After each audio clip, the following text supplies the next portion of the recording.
നിങ്ങളുടെ ആരുടെയെങ്കിലുമൊക്കെ ജീവിതത്തിൽ ഏതെങ്കിലുമൊക്കെ അനുഗ്രഹങ്ങൾ എപ്പോഴെങ്കിലും വൈകിയാൽ, ഏതെങ്കിലുമൊക്കെ ദൈവിക ഇടപെടലുകൾ ജീവിതത്തിൽ വൈകിയാണ് വരുന്നതെങ്കിൽ പറഞ്ഞേക്കരുത്, എൻ്റെ കർത്താവിന് എന്നോട് മാത്രം ഒരു സ്നേഹമില്ലല്ലോ, എൻ്റെ മകളോട് മാത്രം ഒരു സ്നേഹമില്ലല്ലോ, എൻ്റെ കുടുംബത്തോട് മാത്രം എന്താ കർത്താവ് നീ ഇങ്ങനെ ചെയ്യുന്നേ, എന്താ കർത്താവ് എൻ്റെ ജീവിതത്തിൽ മാത്രം എല്ലാം വൈകുന്നേ, നീ എന്നെ സ്നേഹിക്കുന്നില്ലേ എന്നൊരു ദൈവ പൈതൽ ഒരിക്കലും ചോദിക്കരുത്.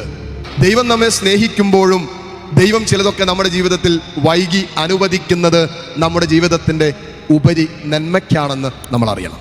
ശ്രദ്ധിക്കണേ, മാനുഷികമായ നമ്മുടെ കണ്ണുകൾ കൊണ്ടും മാനുഷികമായ നമ്മുടെ ബുദ്ധികൾ കൊണ്ടും മനസ്സിലാക്കാൻ പറ്റാവുന്നതിനപ്പുറം ദൈവത്തിന് പ്രവർത്തിക്കാനും കാണാനും പറ്റും.